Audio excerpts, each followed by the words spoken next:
Hey, what's going on, everybody? This is Tyrone back with Tech Life, and this is another great article from RCR Wireless. They made a mid-band strategy for Verizon article. They made one for AT&T, and they also made one for T-Mobile. So I wanted to talk about this a bit, break it down, give you guys some perspective and context to what they're discussing here. So it is very apparent and clear that T-Mobile's strategy is different from AT&T and Verizon's. We know Verizon right now is going through a massive densification project for millimeter wave. They got no choice. They have to make that grid tight to make it effective for the company. Home internet, fixed wireless, they're going to make money off of that grid in the long term, but in the short to midterm, they're going to have to invest a good amount of money to densify that grid to make it effective for the company, as I mentioned. So we're seeing 14,000 millimeter wave nodes deployed this year. And I believe they said for the next 2 to 3 years, they will deploy at that rate and that amount of millimeter wave nodes to get the footprint that they want to achieve as a company for fixed wireless. Of course, C-band will play a larger role in getting the home internet at scale, but millimeter wave essentially will give you that experience and that peace of mind that you won't run out of capacity as you use all your home appliances for Wi-Fi, whatever it is, TV, home internet, security, whatever it is, your laptop. It'll give you a peace of mind because that millimeter wave is really the only bandwidth that can perform at that type of speed. Not even C-band can reach the type of capacity and bandwidth that millimeter wave is able to achieve. So T-Mobile is going more with a actual mid-band strategy in a big way. So if you look at T-Mobile overall, they have the most amount of total spectrum on the mid-band side. If you look at overall spectrum, Verizon still wins because they have 1700 megahertz of millimeter wave spectrum. So T-Mobile is not touching Verizon in that department. T-Mobile has millimeter wave too, but not as much as Verizon. But in mid-band, T-Mobile wins. They got the Sprint spectrum when they merged with Sprint, and that got approved. They bought more C-band, and it is very likely that they will participate in auction 108 and auction 110 as well. So they're going to pile on more millimeter wave spectrum. You may ask why. Why is T-Mobile doing that? Why are they going to spend a significant amount more money on an auction for spectrum when they could utilize that money and increase the CapEx potentially and roll out the network and densify the network and grow the network in terms of coverage? I ask myself that same question. I can't deny it. But what this shows you, and if you look at the lower spending of CapEx levels beyond 2023, that should let you know that T-Mobile has no plans to materially densify the network to a bigger degree. So there's a very small percentage that the Sprint keep sites will fill in. And then, of course, the 50,000 small cells will also help. But if you look at it from how big the United States is, and you spread that 50,000 over the United States, that's a very small percentage, if from a percentage standpoint, that they'll increase their densification with that amount of lower amount of small cells. Verizon and AT&T are likely going to do 250,000 small cells over the next decade, maybe more, especially Verizon. T-Mobile says they're fine at 50,000. Again, that is a very small, even that 12 to 13,000 Sprint keep sites, if you spread that across the U.S., it's a very small percentile that the densification increases. I know I've shown you guys that they're converting some Sprint keep sites here versus that amount of sites that they're adding in versus the entire grid here. Again, it's a very small percentage that they're filling in the densification. It's not a huge amount. Now, there may be some markets like maybe a Phoenix or a Chicago where Sprint keep sites play a bigger factor because Sprint had a dense grid in these markets. But again, across the entire US landscape, it's not going to bring a big percentage. It's not like all of a sudden, because of the Sprint keep sites, your market is going to increase densification by 200%. That's not going to happen. They are not spending enough for you to even think that there's a material increase coming on densification. Not happening. They're going to use that exact same grid, and they're going to plow that grid with spectrum. That's why they're so eager for the 12 gigahertz to be licensed off again. They want 108. They want 110.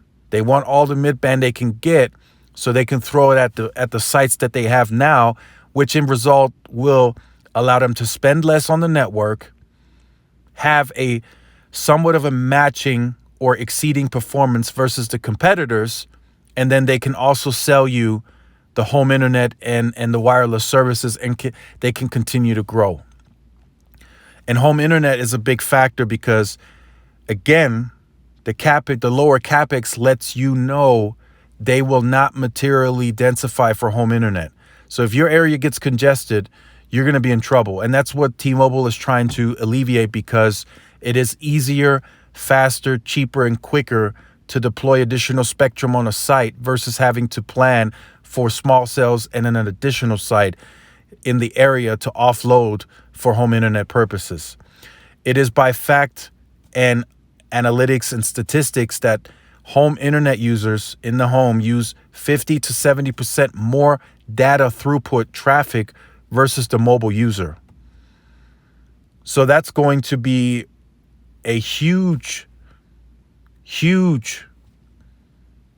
traffic on the network. There's going to be huge traffic on the network, especially as they push home internet further and they get going on marketing and more people switch to it. That's why the wireless user gets priority over home internet. That is exactly the reason. Because home internet is huge traffic. We're talking terabytes of usage per month. Some people have 4 TVs in their home and in different rooms. So somebody's streaming 4K, somebody 1080p, another person 4K, somebody's gaming. That is a huge amount of throughput that is required to support all of that at the same time. So also one thing from the article that I wanted to touch on briefly here is C-band. So Neville discusses C-band, and they bought C-band to cover about 220 million pops.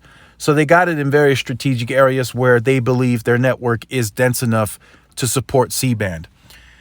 He does discuss that Verizon will have to materially densify 50% more to make their C-band equal somewhat of the 2.5 coverage. And then he also goes on to say that C-band systems might require 4 times, and this is for indoor penetration, 4 times the densification needed to match 2.5 coverage. So they're saying indoor penetration is going to require massive amounts more densification just to have adequate penetration on that C-band.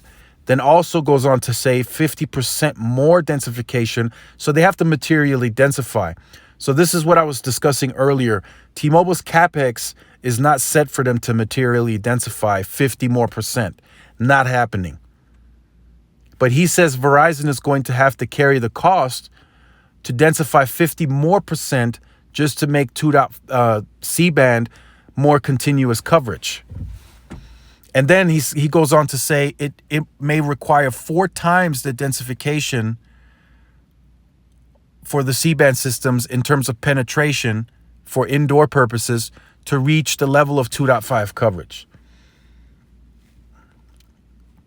So Verizon is going to spend far more than T-Mobile, and the CapEx shows it. That's why I told you guys in the analyst day Q&A, one of the analysts asked Neville, he says, well, if Verizon is willing to spend that money and they're willing to make the densification requirements or meet the densification requirements, will they eventually become competitive?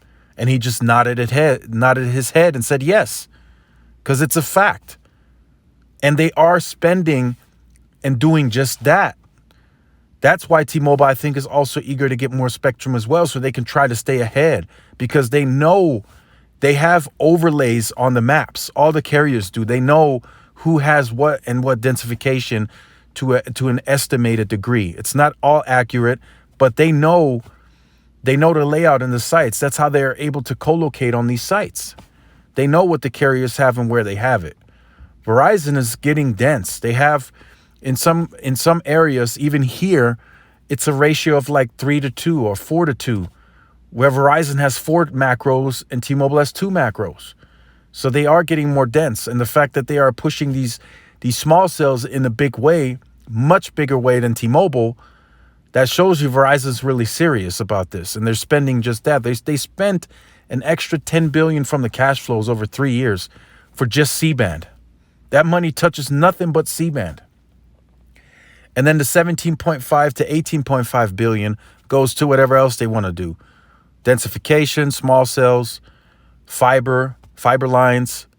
They want to do 2,000 to 3,000 macros on an annual basis. So again, they are densifying to that degree, apparently, what Neville and his team are estimating Verizon would need to make it contiguous.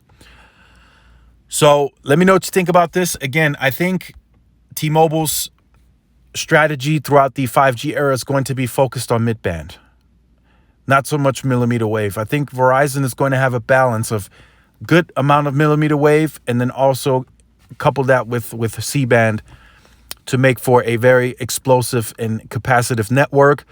T-Mobile will have its own issues to deal with. In some cases, I feel, and I still strongly advocate that they would need to densify at least I would say another 20% in a lot of markets, just for capacity needs for home internet. They did discuss that they do have millimeter wave in its arsenal if there's ever capacity constraints on the network, but you can't just throw millimeter wave at the macro. There's no amount of coverage that'll come from millimeter wave to make up for that. It's not like you can put millimeter wave on a macro and expect it to reach 2 to 3 miles. That's not going to happen. You're going to have to densify. You're going to have to put infrastructure in the ground, small cells, to make use of that millimeter wave. So let me know what you think about this in the comment section down below. Look forward to reading all your comments. I will leave this article in the description so you guys could check that out. Again, T-Mobile's on the move. They have lots and lots of work ahead of them, but they are trying to pace this and do this as quickly as they can. If you have been on the channel or you are new to the channel and you have not yet liked, shared, subscribed, make sure you do so. Hit that notification bell so you are notified when I do upload content. Make sure to follow my social media outlets for more updates and interactions. Thanks again for watching. This is Tyrone with Tech Life. I will see you in the next one. Peace.